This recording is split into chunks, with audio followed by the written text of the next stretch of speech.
ஒருத்தர் 1000 கோடி ஊழல் பண்ணாருங்க. 1000 கோடி ஊழல் பண்ணார். கோர்ட்ல அன்னைக்கு கேஸ் நடக்குது. 1000 கோடி ஊழல் பண்ணார்ல, அவர் வந்து நிக்கிறார். காலை நேரம் கிட்டத்தட்ட ஒரு 7-7:30 மணிக்கெல்லாம் வந்துட்டார். இப்ப ஜட்ஜு சொல்றாரு, இப்ப அவர் வயசான மனுஷனா இருக்காரு, 70 வயசு அவருக்கு, கிட்டத்தட்ட அவருக்கு காலை உணவு வாங்கி கொடுங்க பான்றார். கேஸ் எல்லாம் நடக்கட்டும், கேஸ் வர்றதுக்கு எப்படி ஒரு 11:30 மணி 12 மணி ஆகும். அவருக்கு ஒரு காலை உணவு வாங்கி கொடுங்க பான்றார். அவங்க என்ன பண்ணாங்க, 4 இட்லி வாங்கிட்டு வந்து வச்சாங்க சாப்பிட்றது. 1000 கோடி ஊழல் பண்ணவருங்க 4 இட்லி வாங்கிட்டு வந்துச்சாங்க. 2 இட்லிக்கு மேல அவரால் சாப்பிட முடியல. மிச்சம் 2 வச்சுட்டார், அப்படியே வச்சுட்டார். இந்த பக்கமா ரவுண்ட்ஸ் வந்த ஜட்ஜு அதை பார்த்துட்டார். பார்த்தவர் போய் கேட்டாரு, ஏன் சார் அதை வச்சிங்க? என்னால சாப்பிட முடியாதுங்க, காலையில 2 இட்லிக்கு மேல சாப்பிட முடியாதுங்க.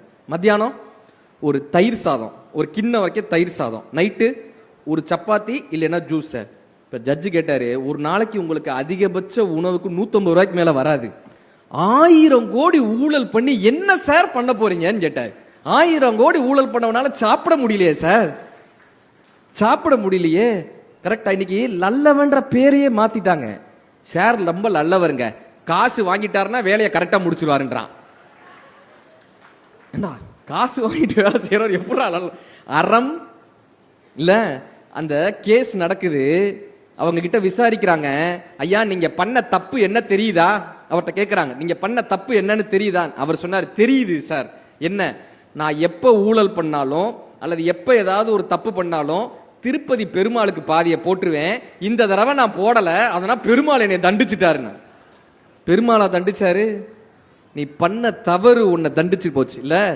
பட்டினத்தில் பாதி இவன் வாங்கி முடித்தான், அந்த பட்டியத்தில் கண்டது போல் வேலி எடுத்தான், அதில் 8 அடிக்கு 8 அடி மாளிகை வைத்து கட்டிவிட்டு 8 அடிக்கு 8 அடி மாளிகை வைத்து கட்டிவிட்டு 8 அடிக்குள் சென்று படுத்தான்னு கண்ணதாசன் ஐயா எழுதியிருப்பார். இவ்வளவு சம்பாதிச்சு என்னையா 8 அடியில போய் படுத்துருவே?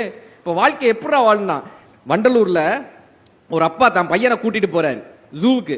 அந்த ஜூ கீப்பர் சொல்றாரு, சார் உங்க பையனை பார்த்தா 5 வயசு ஆன மாதிரி தெரியல, உள்ள போங்க, டிக்கெட்லாம் எடுக்க வேணாம், உள்ள போங்கன்றாரு. இந்த அப்பா சொல்றாரு, என் பையனுக்கு 65 ரூபா டிக்கெட் கொடுங்கன்றாரு. சார் உங்க பையனை பார்த்தா அப்படி தெரியல சார், போங்க சார். எதுக்குங்க? போங்க சார்.